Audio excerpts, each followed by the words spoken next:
Have you ever wondered what it's like to be wealthy? In this video, I'm going to break down how you can become wealthy today.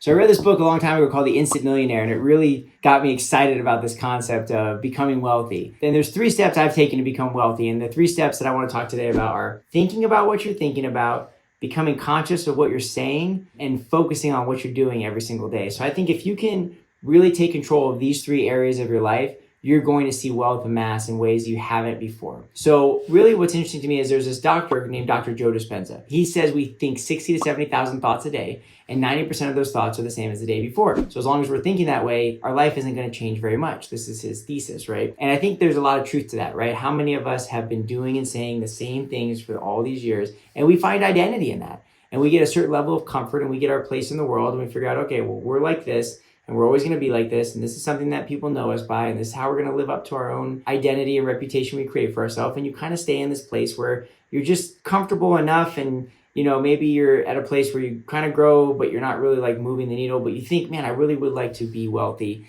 And I think it's important to define what wealth really is to you. If wealth means freedom to do the things you want to do and have time freedom, that's one definition of wealth. If it's relationships, having the right relationships around you makes you feel wealthy. If it's just a certain amount of money or cash flow, that's a good way to define your wealth. If it's health, you need to define what makes wealth real in your life. So that way you can start thinking about that. And that's definitely step number 1, is thinking about what you're thinking about. So if you're thinking a certain way all the time and you're always thinking things like, oh man, things aren't really working out for me, things are hard for me, I can't catch a break, if only it was like this, if only I had that, if only I had money, if only I had resources. And you get stuck in this thought loop, and it is kind of repetitive, right? And you think the same things every single day. Well, you're not going to break into a new level of wealth thinking that way. You have to change how you're thinking. And there's a lot of great books about this. There's a series of books called The Complete Works of Florence Scovel Shinn, which is my favorite works of all time. I love that series. You can find a lot of different subjects on how to start thinking about what you're thinking about. One of the most famous examples would be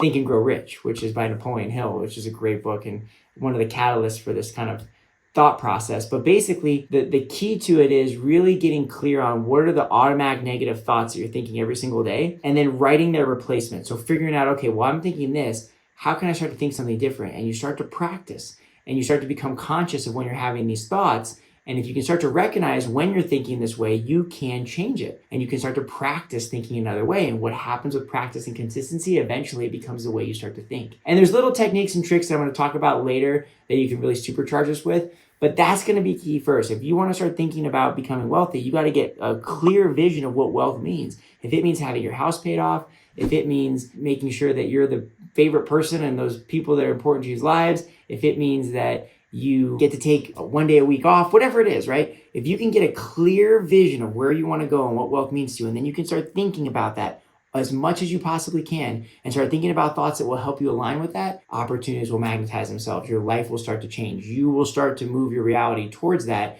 And a lot of this sounds woo-woo for people, but it's absolutely true. Our brains are such powerful electromagnets. It's almost unbelievable. And you think about, what is the purpose of the imaging faculty, right? Your kidneys filter out things, your lungs breathe, your heart pumps blood. What is the purpose of being able to visualize in your mind?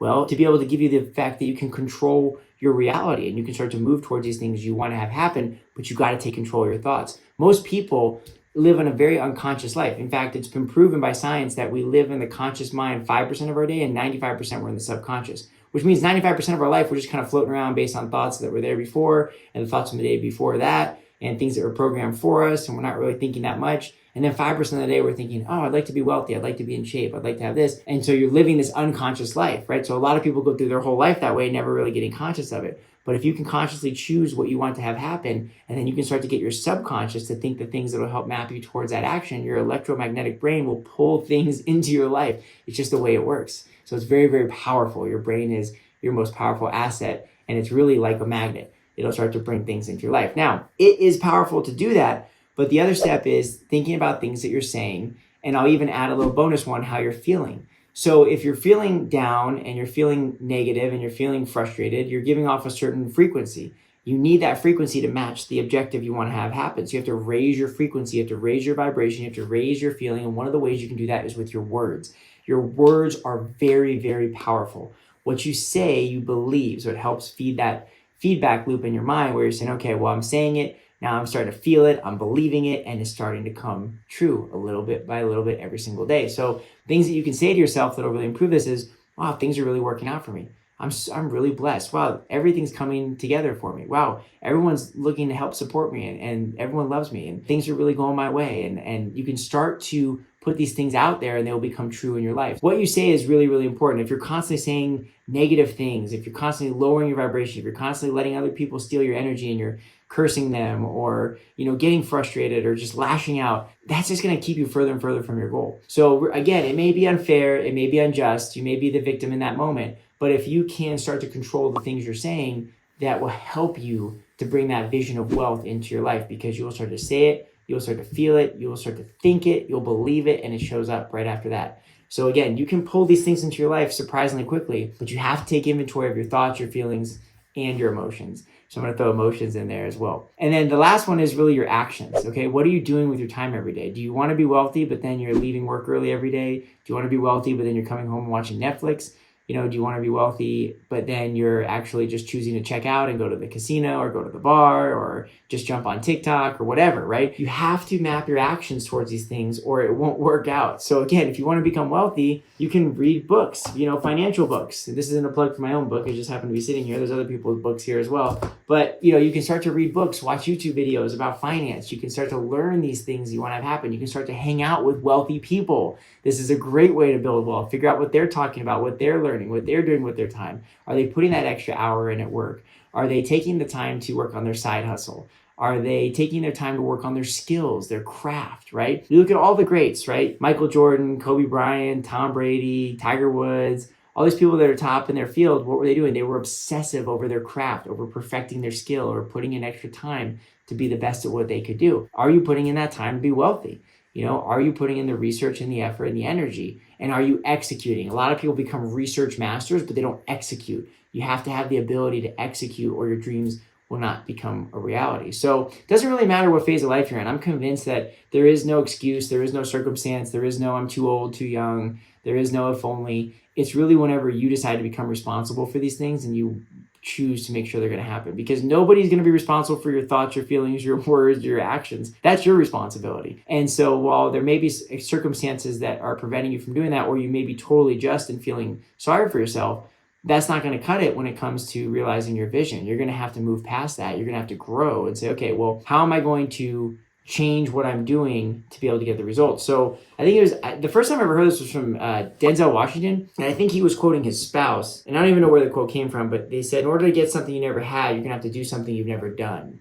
And that's really, really important, right? So you're going to have to challenge yourself. And it's going to feel weird. All of these things are going to feel weird at first. But the more you do it, the more you will start to make it a habit and it'll start to become more comfortable, become who you are. And what I've learned about life is wealth isn't given to us because we deserve it. We become it and we expect it, and that's when it shows up. And it's given to you by how much value you're providing. So if you're providing low value, you can't expect a lot of wealth to come. You have to start providing more and more value for others in order for the wealth to be there. And so really, when you can create value, you're going to create a higher ability to gain more wealth. And you have to do that by doing things you haven't been doing before. So if you're doing low value activities, either as your hobbies or for your job, well, then you need to figure out how to start doing higher value activities if you want more money. And same thing is true in retirement, right? If you're not really taking the time to do things, there's so many ways now that retirees can make money. And I get it. I'm really applauding a lot of my clients who came from where they were, where technology was, where it was when they were a kid to now is amazing. The kind of growth and behavioral changes and leaps and attitude and breaking things down. And it's amazing, really, if you think about like the amount of technology that has amassed over the last 100 years and the amount of people that have had to jump through these barriers to get to where we are today. It's really remarkable. But that being said, there's still so many ways for you to create value, even in retirement. It's really, really the best time ever to be able to do that. So this is an encouraging message, right? This isn't to like kick you down and say, oh man, how could you do better? And why aren't you doing enough? It's to say, okay, if you have a vision of wealth that you haven't achieved yet, what are the steps you can take to have a process to get there? Start thinking about what you're thinking about. Start thinking about and being conscious of what you're saying and what you're feeling and how you can start to flip those, and start to think about how you're creating value and what you're doing every day and other ways you could do something really special. There's stories all the time of people that have completely changed their circumstances at any phase of life, oftentimes in the worst phases of life, getting to a much better place.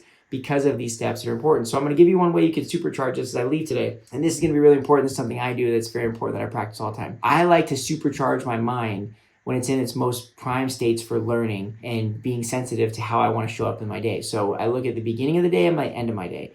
Right when I wake up, first thing, I don't run to my phone and check the news or my emails or my investment portfolio or any of that stuff. I want to get outside. I want to go for a walk. I want to get in a really calm, meditative state. I want to be by myself. And I want to listen to some calming frequencies, and I want to say some affirmations to myself. I want to prime my day. I want to get ready and tell myself who I'm going to be and how I'm going to show up. And this is a series of me saying things that I want to be true in my life, thinking about situations that are going to be difficult and practicing how I'm going to do them differently than I had when I fell down earlier and didn't do them at the level I wanted to be at. How I got knocked unconscious and I really got sorry for myself from those situations from before. I want to practice how I'm going to show up differently and evolve those situations for the day. And I really want to get myself feeling good. I want to raise my energy and I want to be ready to take on my day and just absolutely crush it. That's the first thing I do. So my first 30 minutes to hour of my day is for me. I take control of what's happening. When I hit the snooze button, when my daughters are waking me up, when I get to I sleep in and I've already blown the day. Like, that day is not going to work out as well as the day where I get up early. I choose to hold myself accountable and I choose how I'm going to show up. Those days are much more powerful.